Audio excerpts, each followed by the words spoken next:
Então, hoje vamos começar resolvendo o exercício que eu deixei ontem, tá? Alguns de vocês conseguiram resolver a primeira parte, né? Que era demonstrar que a velocidade, né, tinha essa forma, né, em geral, em um movimento retilíneo uniformemente variado, né? É decir, em que a aceleração seja constante, tá? A velocidade tem essa lei, tá? Em que B0 é a velocidade inicial e a aceleração, né, é uma constante, né, que nós denotamos simplesmente com A0. Ok. Então, essa parte eu acredito que vocês conseguiram fazer. E essa segunda parte, alguns não conseguiram fazer. Então, vamos fazer aqui.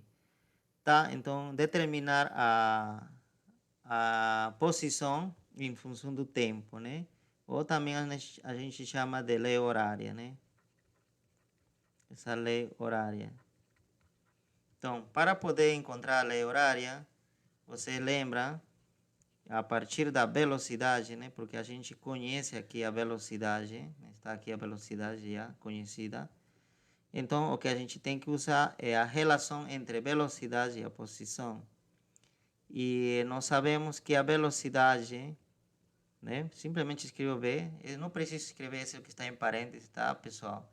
Quando quiser eu posso apagar, é simplesmente esse parênteses para dizer que esse B é função do tempo. E aqui o X também eu posso apagar, talvez colocando parênteses, né? Atrapalhe na hora de fazer as contas. Então eu posso tirar sem nenhum problema. Então eu tiro nessa parte, tá? Ok, então nós sabemos que a velocidade é a derivada da posição em relação a tempo, tá? Se se tratasse de calcular a velocidade, o problema seria simples, né?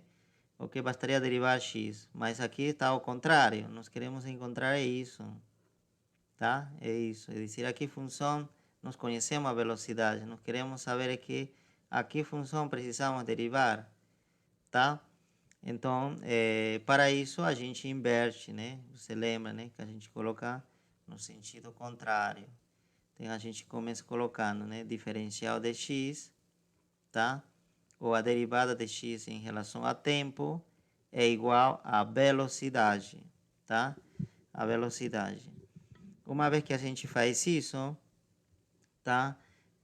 Mandamos, como a gente pode tratar, pelo menos nessa notação, a derivada se trata como se fosse uma fração, esse diferencial de t passa a multiplicar outro lado, tá? Então ficaria, tá? Dessa forma, dx igual a velocidade vezes dt, ok? Olha, então é essa parte que você tem que ter cuidado.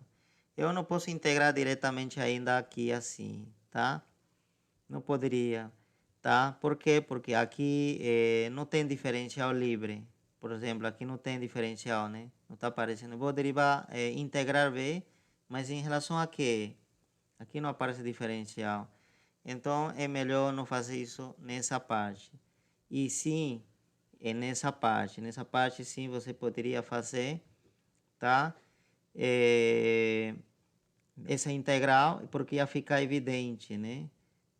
Que aqui, por exemplo, que vou integrar em relação a x e aqui em relação a t. Já está aparecendo os diferenciais. Então, coloco os limites de integração, que seria, né? Se tem que colocar os mesmos limites, eu vou colocar do tempo zero até um tempo t, né? Aqui também coloco, nessa parte, coloco t zero e aqui um tempo t. Ok? Eu vou colocar aqui nessa parte explícito, né, que o t que tem que começar de zero para não dizer que o x que está começando a zero, tá? É simplesmente para que fique mais claro, porque se eu colocar simplesmente zero aqui, alguém poderia imaginar, olha, o x que vai variar de zero a t, mas isso não é verdade, né? O x é outra coisa, né? É posição e nesse caso a integração eu estou realizando em t. Então aqui seria melhor, para que fique explícito, que o tempo começa em zero e finaliza nesse valor. Ok, continuamos. Integramos. Esse daqui já é bem conhecido, né? A integral desse aqui vai ser x. Ontem resolvemos um problema parecido, né? Então vai ficar x. Agora calculado no tempo zero e no tempo t, tá? Ok? No tempo t. Igual, aqui seria a velocidade, né? Então nós deixamos ainda a velocidade, mas nós sabemos que a velocidade, né, é v0 mais a aceleração vezes tempo, tá? Então nós sabemos isso, que já foi encontrado em A, né?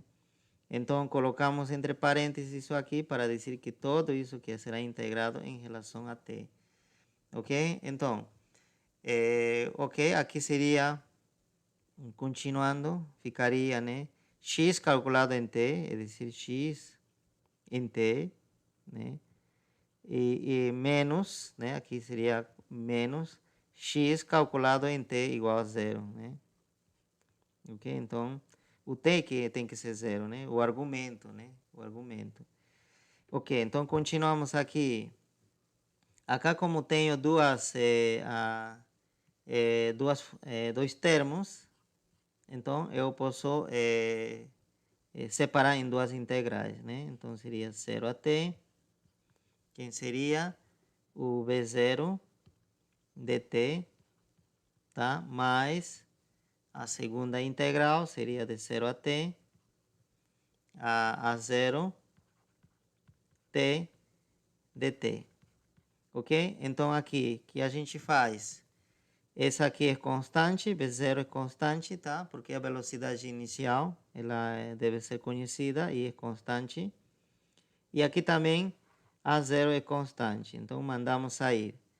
Ok, então fica como, né, nosso resultado, né, x. Então aqui também eu posso colocar simplesmente x, em vez de colocar xt, tá? E esse aqui, nós sabemos que seria já o x0, né? Então já substituímos por esse valor, menos x0, igual, aqui sai v0, e aqui se saindo esse v0, ficaria integral de dt. Então, integral de dt, isso vai ficar isso, né? Esse aqui seria simplesmente t. Então, t calculado entre próprio t, ou perdão, entre 0 e o próprio t, né? Nessa ordem, tá? Ok, aqui também saindo a 0, ficaria a integral de t, de dt. Então, ficaria dessa forma, né? Integral de t, de t. E aqui, aplicando a regra da potência, vai ficar isso, t quadrado sobre 2. Então, ficaria t quadrado sobre 2. E isso aqui também a gente precisa calcular entre 0 e t. Ok? Então, já estamos bem no final do problema, né? Aqui nós podemos, então, fazer o seguinte, né? Nós deixamos o x sozinho. E esse menos x passa ao outro lado. Justamente passa como positivo. E acá, e aqui, ao fazer esse cálculo, né? T menos 0 vai dar t, então vai dar no resultado B0t.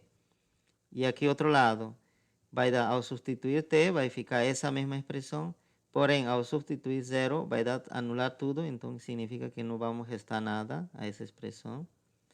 Então, já ficaria dessa forma, né? Esse 2 aqui abaixo. Mas como quero demonstrar isso da mesma forma como está, você sabe que esse 1 médio poderia sair, né? Esse aqui na frente seria 1 médio a 0 t quadrado, tá? Então, no final das contas, chegamos ao resultado que a gente queria, tá? Então, esses daqui seriam a velocidade, né?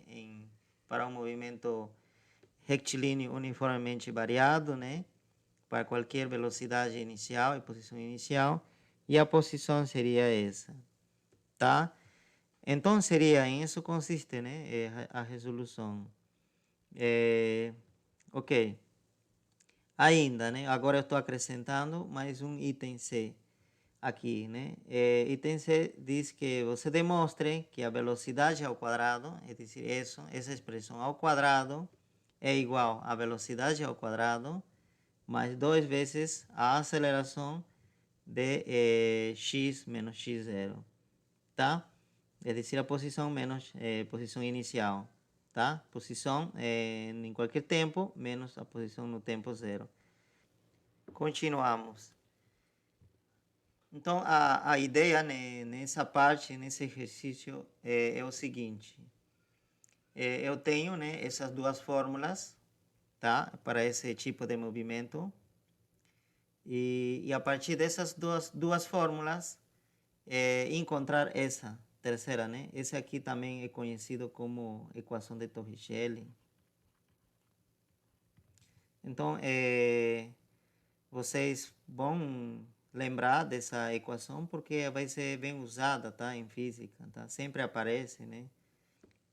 Vocês notaram que nessa equação de Torricelli não aparece o tempo, aparece simplesmente a velocidade relacionada com a posição, tá? E a aceleração, né? Então significa que essas fórmulas, duas fórmulas, podem ser úteis para poder eliminar o t, né? Dessa dependência, tá? O que podemos pensar é que vamos isolar t, por exemplo, dessa primeira, né? Dessa primeira, podemos isolar o t e esse valor, essa expressão para t, substituir na segunda. Então, se vamos substituir a expressão para t aqui na segunda, com certeza o tempo já não vai aparecer mais, tá? E com certeza aí, né, fazendo as manipulações corretas, a gente encontrará essa relação, ou encontrará essa equação de Torricelli, tá? Então essa é a ideia, né? Então vamos começar por essa equação, né, que nos foi ou nos encontramos, né, que relaciona a velocidade com o tempo. Vamos isolar o tempo aí, né? Então, eu vou mandar então para o lado esquerdo todo que não seja de meu interesse aqui no lado direito, tá? Eu vou deixar simplesmente o t. Ok, então já começo mandando para o lado esquerdo o V0, né? Que está aqui, passa restando. Ok, então já ficaria aqui simplesmente A0t, tá? Porém, esse A0 está multiplicando e pode passar também outro lado dividindo, né? Então já tenho o t, ok? Então o t é esse valor, tá? Escrevo dessa forma melhor. O t é igual a essa expressão, ok? Então, já nos fizemos essa a primeira parte, né? Esse era o meu objetivo. Já sei quanto vale t. Agora, esse t que encontrei, eu vou substituir nessa expressão aqui, tá? Onde aparecer t, eu vou ter que substituir por essa nova expressão que achei. Então, seria aqui e seria aqui. Aí está aparecendo t, tá certo? Então, esse seria o caminho. Então, vamos lá, vamos escrever, né? Já escrevendo essa expressão, como que ficaria? Então, ficaria x igual x0. Olha, x0 também posso passar ao outro lado já, tá? Melhor eu coloco aqui desse lado para que fique junto entre os dois x, né? X e o x0. Porque justamente aqui na equação de Torricelli já aparece os dois, né? A resta deles. Então, no outro lado vai ficar b0 t, nada mais, né? b0t. E agora t é isso. Seria, então, vou substituir b menos b0 a 0. Ok? Mais, e aqui fica o médio, né? O segundo a 0 e t ao quadrado, né? Então, t quadrado seria essa expressão ao quadrado, né? b menos b0, tá?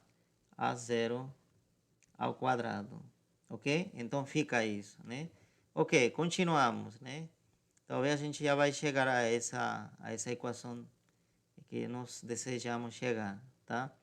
Então, igual, aqui não tem como simplificar, olha, aqui tem B0 a 0, não tem como simplificar, eu deixo assim.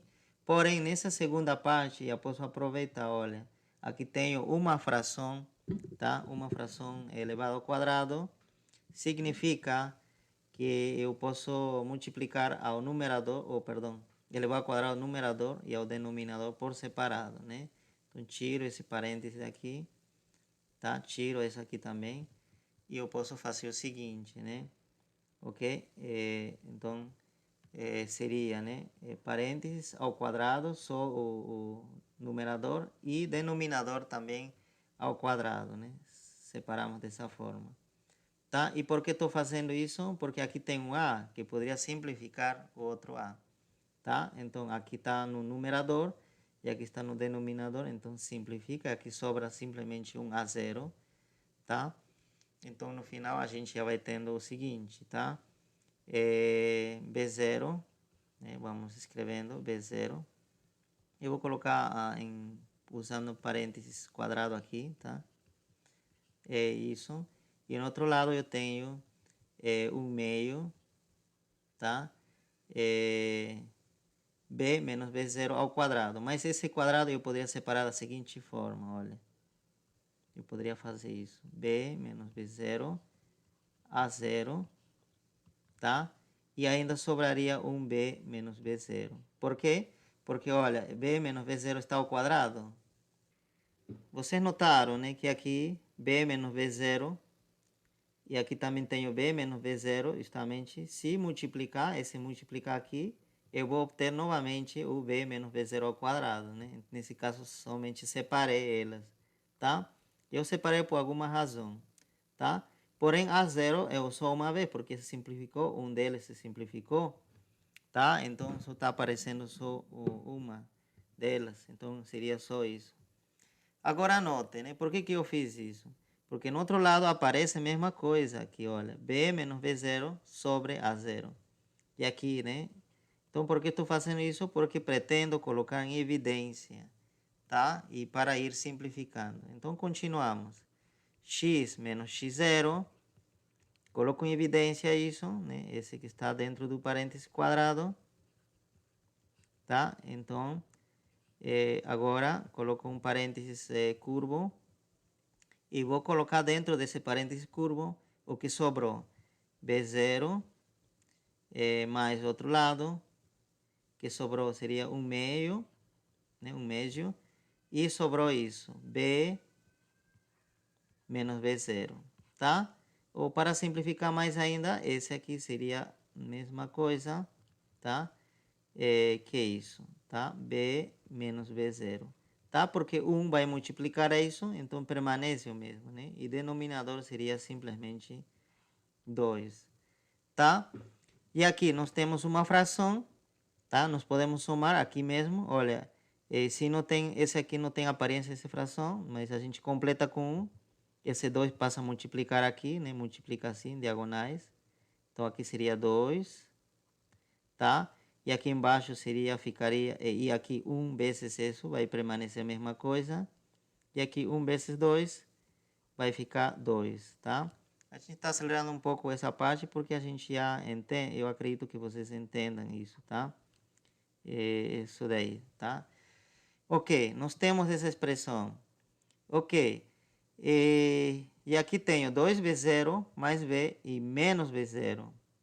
Então, significa que você poderia, né, restar esse daqui com esse daqui, né? Então, como ficaria? Vamos lá, vamos na outra linha, né? Então, seria x menos x0 igual a b menos b0 a 0, tá? Está entre parênteses, né, quadradas. Ok, então aqui ficaria, né? Abro parênteses. Ficaria 2b0 menos b0, b0 mais b, né? Ok? Dividido por 2, tá? Dividido por 2. Ok. Agora sim, né?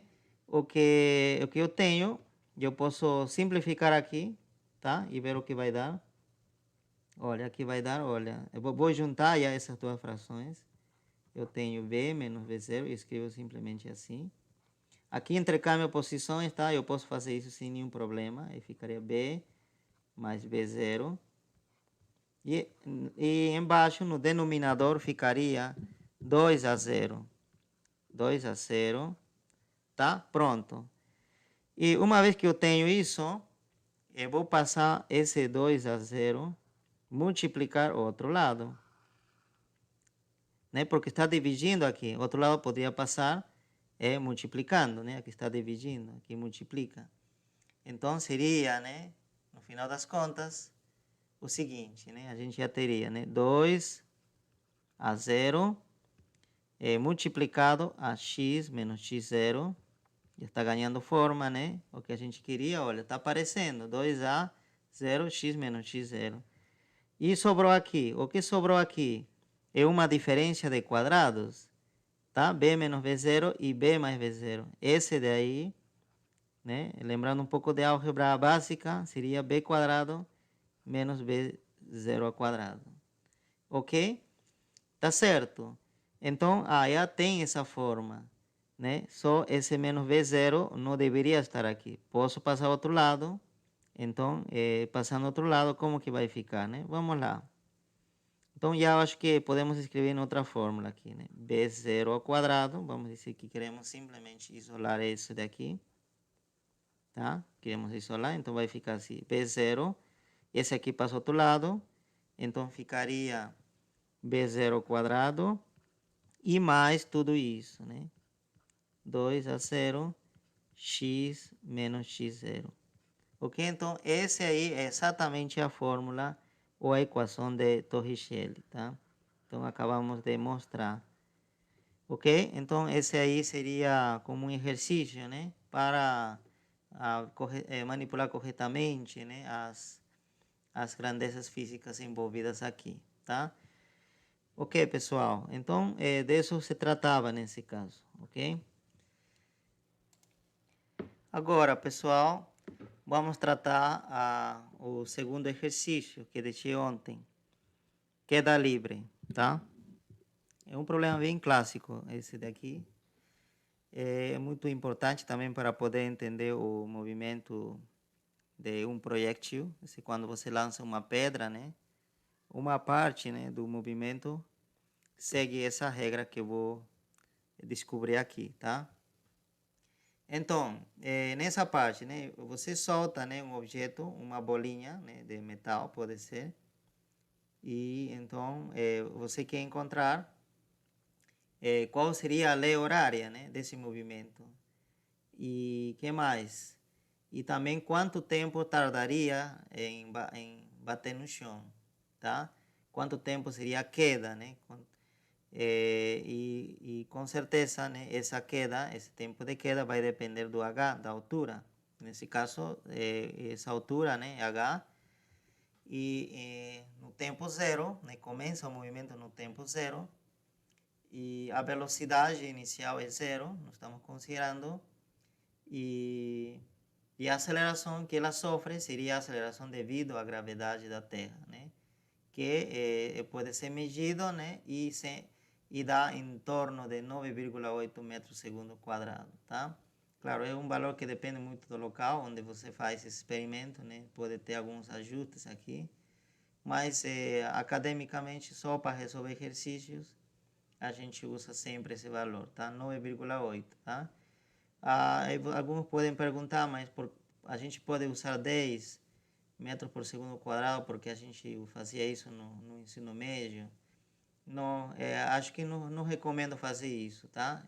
Recomendo usar esse valor o que está aqui, tá? 9,8. Ok. Então, vamos lá.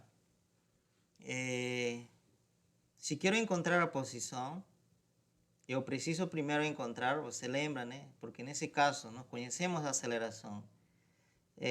Queremos encontrar a posição, nós temos que usar o método inverso, né? Tá? Significa que primeiro, a partir da aceleração, vamos encontrar a velocidade, e da velocidade a gente vai encontrar a posição, tá? Então, vamos primeiro, nos está pedindo aqui, mas não tem outra saída que determinar a velocidade, tá? Então, vamos lá aqui, a velocidade, né, se relaciona com a aceleração através desta fórmula, né? Que seria, né, a derivada da velocidade em relação ao tempo é igual a aceleração, tá? Nesse caso, a aceleração é g, então já coloco g, ok? Aqui também eu coloquei g como positivo, mais g, né, um valor positivo, porque eu estou considerando a direção do eixo x, o sentido do eixo x, na direção em que o objeto é acelerado, tá? Então, estão a favor. Então, por isso que vai mais g, ok? Tenha muito cuidado, quando você colocar o eixo x crescendo para cima, aí você tem que adicionar um menos, porque seria contrário, né, à direção do eixo x, a aceleração. É muito importante isso, né? Senão, dá um problema de sinal, é muito sério. Ok, continuamos aqui, né? Então, seria derivada, né? Então, nós multiplicamos essa diferencial, outro lado, né? Antes de integrar, tá? Não posso integrar aqui ainda. E aqui sim, integro novamente de 0 até um t qualquer, né? Essa parte praticamente estou repetindo o que a gente já fez no caso anterior também, tá? Então, não vou passar muito tempo explicando como em detalhe isto, tá? Então, aqui seria, né? Nós fizemos, essa era simplesmente a velocidade no tempo t, menos a velocidade no tempo zero, tá? E aqui, como g é constante, né?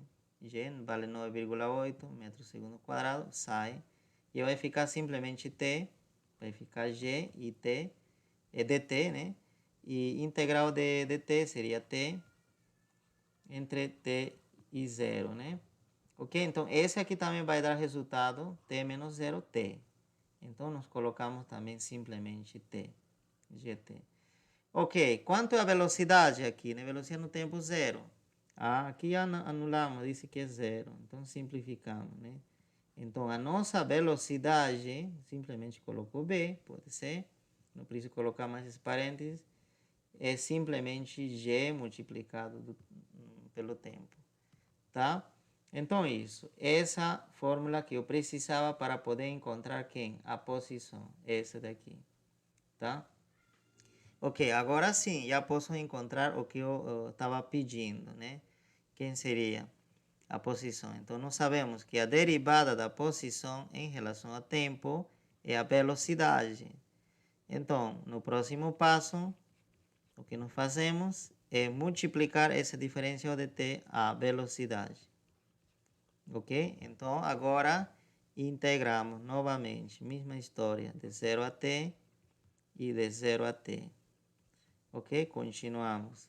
Aqui, mesma história, vai dar que quando era b, ia dar b t menos b0, né? Aqui, como é x, vai dar x no tempo t menos x no tempo 0.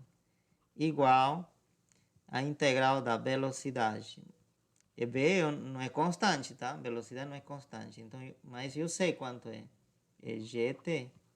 Vou substituir e pronto. Passo para a próxima linha, né?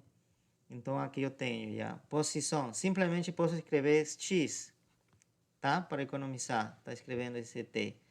E aqui a posição inicial. Então vamos parar aqui um pouco. Pensar um pouco. E qual a posição inicial? Tá? Aqui não está, né? Explícito, né?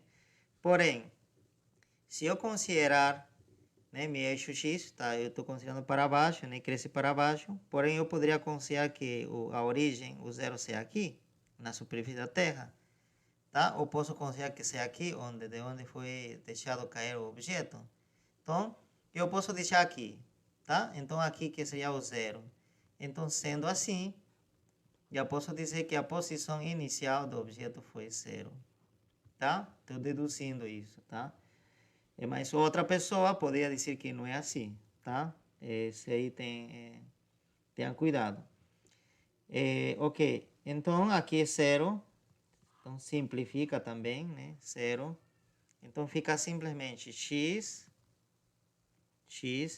igual a integral, tá? O de gt, porém o g sai, então ficaria simplesmente integral de t em relação a t. Essa integral também a gente já resolveu anteriormente, então a posição simplesmente seria, né? Você sabe, essa integral é t quadrado sobre 2, tá? Vai dar isso. Então, o x seria dado da seguinte forma, seria g médios, ou GT, ao quadrado sobre 2, tá? Pode ser escrito dessa forma, tá? Ok, então já nos encontramos, nos respondemos o A. Já tenho a posição em função do tempo, que seria uma função quadrática, tá? Ok, continuamos. Agora nós queremos calcular o tempo de queda, né? Seria o V. Uma vez que encontramos a lei horária, é dizer, o X em função do tempo, já posso calcular o tempo da queda, tá? O tempo que tarda, né, essa bolinha em chegar até a superfície da Terra, né? Esse aqui seria o tempo de queda. Ok. A pergunta que a gente se faz é o seguinte: o que acontece com a posição quando a bolinha chega na superfície da Terra? O que acontece? Quanto adopta a posição? Quanto seria a posição nesse ponto aqui? A posição será H, tá? Ok? Terá andado quanto? Né? Se aqui é 0, ele estará já na posição H, ok? Porque essa distância é H e não é menos H, tá? Seria H porque estamos andando na direção positiva do eixo X, tá? Então é mais H. Portanto, então essa é a condição. Isso que nos vai ajudar a resolver o problema de encontrar o tempo de queda. Por quê? Significa que X, no tempo dessa de queda, a posição deve ser H, ok? Então deve ser isso. Substituindo as informações que eu tenho nessa equação, essa aqui é uma equação, tá certo? Substituindo aí, já posso encontrar o tempo de queda. Ok, então vamos lá. Seria assim, né? Olha, o x em tempo Q seria o quê? Seria justamente essa expressão, né? Seria g, em vez de ser t, agora seria t que tempo de queda, né? Ao quadrado, dividido por 2, tá? Entre 2, igual à altura, h, tá certo? Então, olha, essa aqui justamente é uma equação que, isolando o tempo de queda, eu posso encontrar o h. Então vamos lá, perdão, o tq, né? Isolamos. Primeiro deixamos simplesmente tq ao quadrado. Então esse 2 passa ao outro lado, 2h. Esse g passa dividindo, tá certo? E agora nós fazemos o que a gente estava fazendo muito anteriormente. Esse expoente passa ao outro lado, né? Esse expoente quadrático, né? Passa ao outro lado como raiz, né? O que passa então t que é igual a raiz, tá? De 2h sobre g, ok? Então, mas quando passa, você lembra que, para ser preciso, passa como mais e menos, né? Só que aqui, se nosso movimento começou em tempo zero aqui, tá? Então, o esperado é que quando vai bater aqui, o tempo já tinha passado, esse deveria ser positivo, né? Então, nessa escolha, se é positivo ou negativo, a escolha tem que ser positiva, né? Então, seria isso daqui, o tempo de queda. Ok, pessoal? Então, finalizamos, né? Dessa forma, né? A altura está aqui, justamente, que vai depender da altura, né? Porque a maior altura vai demorar mais para cair, tá? E também depende da gravidade, tá? E da aceleração da gravidade, ok? O G, tá? Você está vendo, né? Que se esse G for um número grande, o tempo de queda é mais curto, mais pequeno, tá? É uma coisa que a gente também pode analisar com mais calma em outra oportunidade, né? Como depende isso do G, né? Porque, por exemplo, na Lua, o G da Lua, a aceleração da gravidade na Lua é pequena. Então, se é pequena, essa divisão vai dar grande. Significa que o tempo de queda na Lua seria maior, tá? É dizer, imagina que você lança, né? Não sei, aqui a gente pode fazer uma conta rápida, mas imagina que você lança, ou deixa cair uma pedra de uma certa altura, e, né, altura H, e o tempo que ele gasta é 1 segundo, tá? Mas se você fizer esse mesmo experimento na Lua, da mesma altura, você libera um objeto, na Lua pode ser que gaste 2 segundos ou 3 segundos, tá? É dizer que o tempo de queda na Lua é maior, por quê? Porque a gravidade lá é menor, tá? Demora mais para cair as coisas, né? É mais lento a queda. Ok, pessoal, é só para pensar um pouco mais sobre isso. Então, eu quero explicar o seguinte aqui, né? Aproveitando a pergunta, né? Olha, esse foi o exercício anterior, né? Nós encontramos algumas equações que eu falei era válido para um movimento em que a aceleração seja constante, né?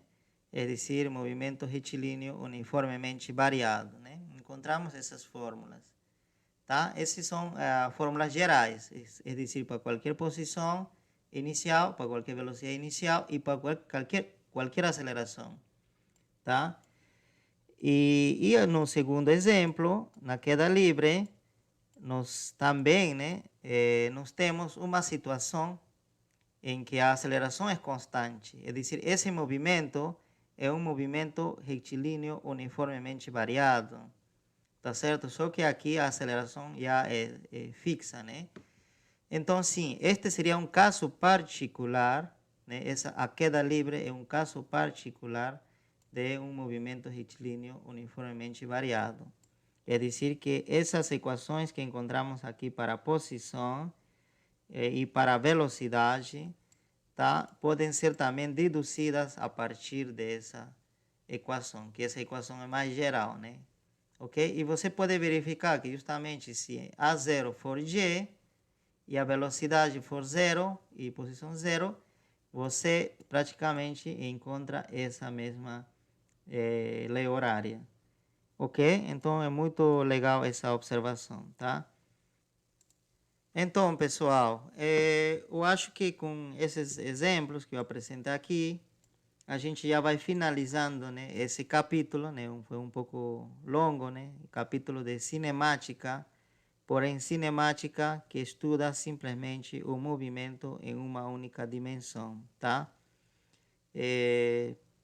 Nós aprendemos, né, o que é posição, nós aprendemos o que é velocidade, né, o que é aceleração, né, qual a diferença entre elas, né, como determinar, né, a velocidade a partir da aceleração, né, como estão relacionadas elas, né, e essa parte vai ser útil para os próximos capítulos que vêm, tá?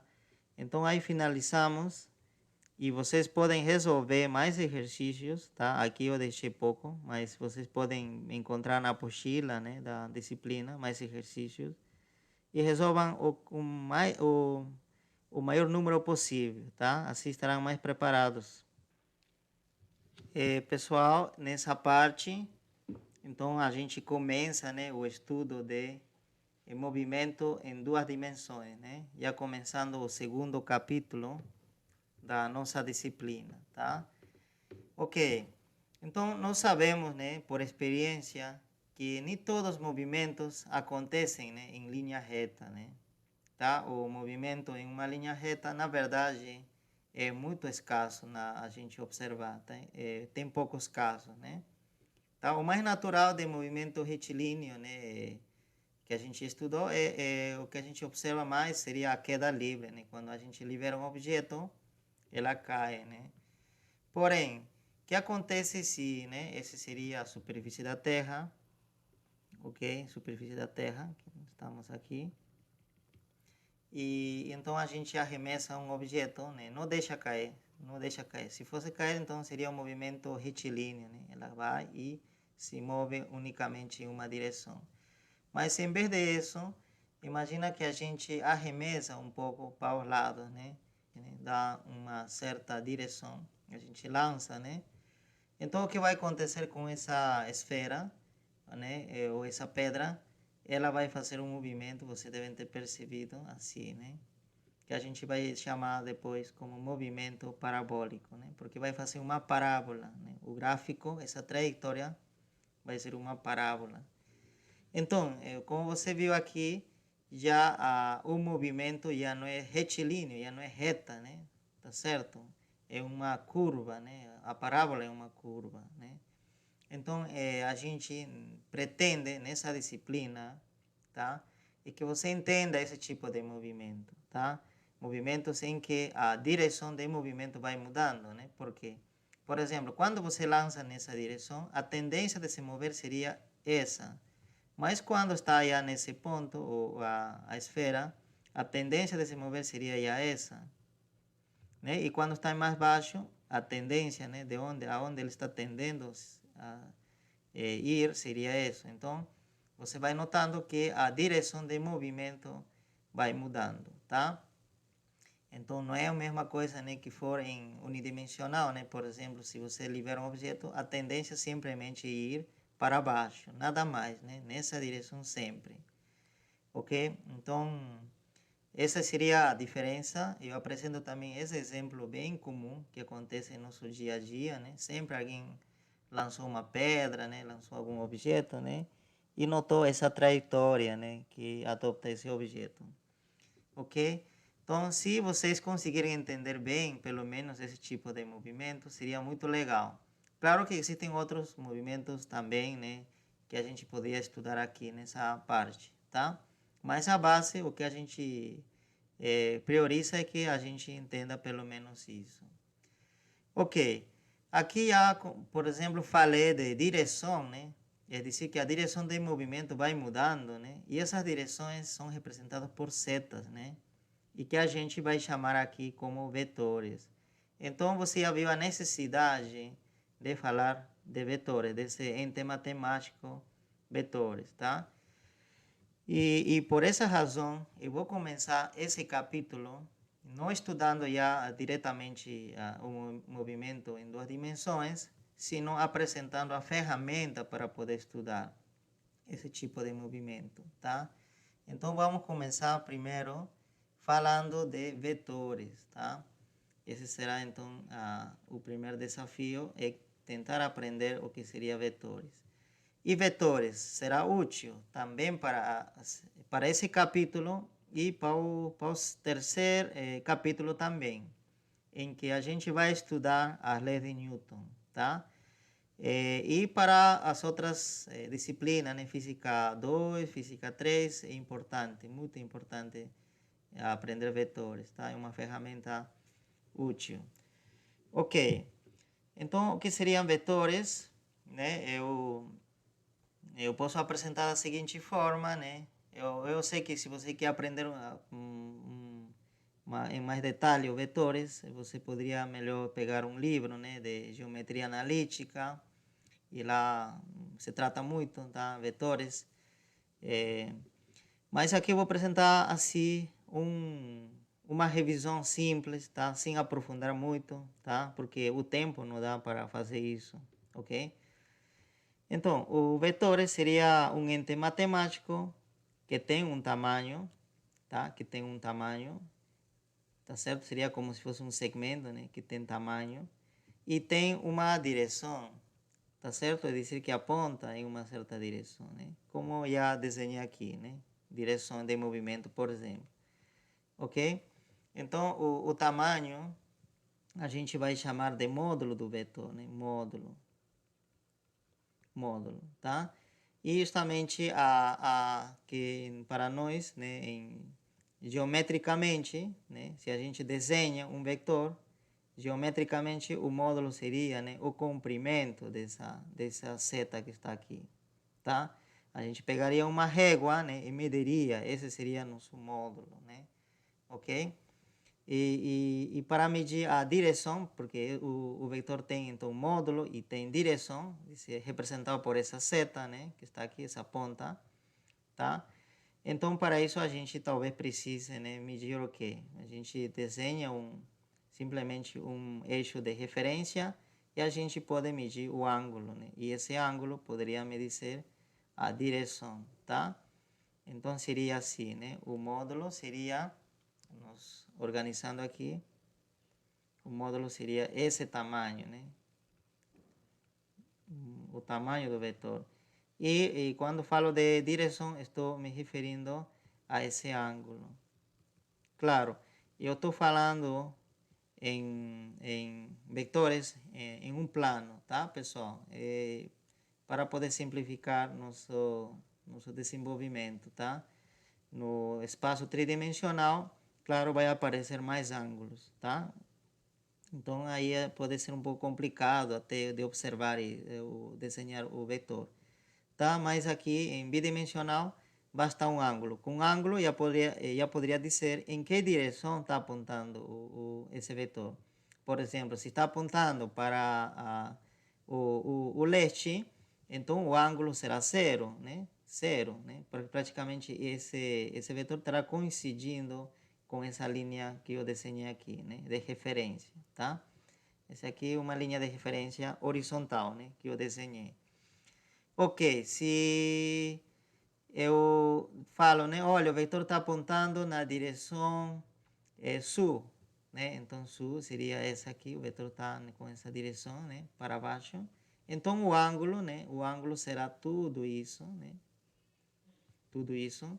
Então, nesse caso, o ângulo será quanto? 270 graus, né? Então, 270 graus já me diz que o vetor está apontando para o sul, tá? Mas também tem outra forma. Eu poderia dizer também, eu poderia usar outro ângulo, tá? Em vez de ser 270, eu poderia usar, na verdade, θ menos 90. Seria equivalente, mesma coisa, tá? Então, vocês podem preferir trabalhar com esse 270, nesse caso, ou menos 90. Claro, né? Lembrando que se eu faço a medida do ângulo no sentido horário e ângulo negativo, mas se faço a medida no sentido anti-horário, o ângulo é positivo, tá? Isso é importante nessa parte, tá? Ok? E justamente, e também faço a medida do ângulo em relação a esse lado direito dessa linha de referência que coloquei, que geralmente eu vou chamar de eixo X, tá? Eixo X vai ser essa linha de referência. Então, eu vou medir em relação a partir do vetor para o lado direito. Esse daqui vai ser o ângulo que forma o vetor com essa parte do eixo. Não vai ser com o lado esquerdo, senão vai ser o lado direito, tá? Ok. Então, já nós temos, né? Olha, então o vetor é um ente matemático que tem módulo e tem direção dado pelo ângulo, né? O ângulo determina a direção. Ok, vamos a falar um pouquinho mais de vetores. Então, o vetor seria isso, por exemplo, né? As características. Quando eu fale esse daqui, esse ponto, né?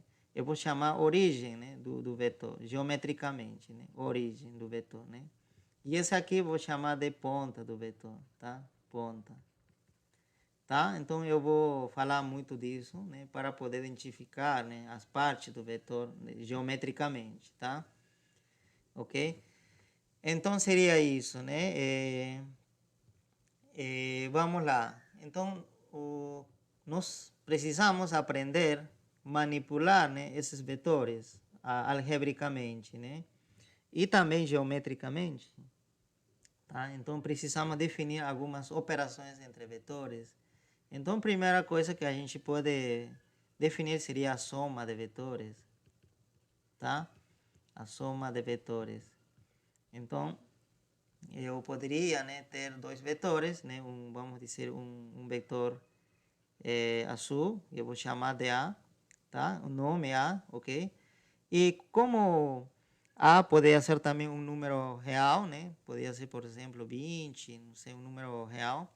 Para não criar confusão com o número real, eu vou colocar esse símbolo, tá? Uma seta também em cima do A, para dizer que esse aqui, quando aparecer assim, né? Significa que esse A está representando um vetor, tá? Por causa disso que eu vou colocar essa seta, para não criar confusão e pensar que ele é um escalar, tá? Quando falo de escalar, tá, pessoal? Eu vou ir avisando escalar. Aqui vamos tratar ou é equivalente ou sinônimo de real, número real, tá? Número real. Tá? Ou simplesmente que não é vector, né? Escalar é que significa que não é vector, tá? Então, se eu tenho um vector A, e imagina eu tenho outro, vamos dizer, outro vector vermelho, que parte, que tem a mesma origem, tá? Que o vector A, tá? Coincida a origem, vamos dizer. Então, seria isso, um vector B, tá certo? Tá vendo? Então, como posso determinar a soma desses vetores? Como posso saber que vector será esse geometricamente esse vetor novo, que eu vou chamar de A mais B? Esse aqui vai ser um novo vetor também, né? Novo vetor, que chamamos de soma, né? Novo vetor denominado soma de A com B. Então, esse novo vetor tem duas formas de somar geometricamente. Faço o seguinte, para poder descobrir qual vai ser o resultado dessa soma, eu vou fazer o seguinte. A partir da ponta do A, eu vou desenhar uma linha, né, imaginária, tá? Que seja do mesmo tamanho que o B e que seja paralelo, né? Que seja paralela a esse B. Então seria, olha, então tem que ter o mesmo tamanho. Seria uma unidade, duas, três, quatro unidades, né? Então seria até aqui. Ok? Ok, nós temos então, paramos aí. E a partir da ponta do B, também vamos a traçar uma linha, né? Pontilhada, imaginária, mas que seja paralela. Tá certo? Então, se você fizer isso, tu vai ver que se você está fazendo tudo corretamente, essas pontas se vão coincidir. Essas daqui, essas linhas vão se cortar aqui, tá? Ok? E os tamanhos, esse tamanho é igual a essa, né? Esse é idêntica a essa. E essa aqui é idêntica a essa daqui, tá? E esse lado. Então, acaba formando um paralelogramo, né? Esse aí, essa figura geométrica é um paralelogramo. E por isso que essa regra de soma de vetores se denomina regra do paralelogramo, tá? Então, qual seria o vetor soma? Né? Até agora ainda não sabemos. O vetor soma seria aquele que parte da origem de ambos vetores A e B e vai até o outro extremo oposto a esse daqui. Então, esse vetor será A mais B. Ok? O vetor A mais B. O vetor verde, né? Que é a soma dos dois. Ok? Então, se define a soma de vetores dessa forma. Ok? ¿Existe outra forma de somar vetores? Sim. Outra forma também podia ser dada desta forma, tá? Ok? Então, imagina que tem um vetor A aqui, tá? E tem o vetor B, justamente, esse vetor A que está aqui é idêntico a esse vetor, tá? Olha, por quê? Porque tem o mesmo tamanho, olha, você pode notar, e tem a mesma direção, tá? Então, eu aproveito para dizer o seguinte, que para dizer que dois vetores são idênticos, são iguais, basta que eles tenham o mesmo tamanho e estejam apontando na mesma direção.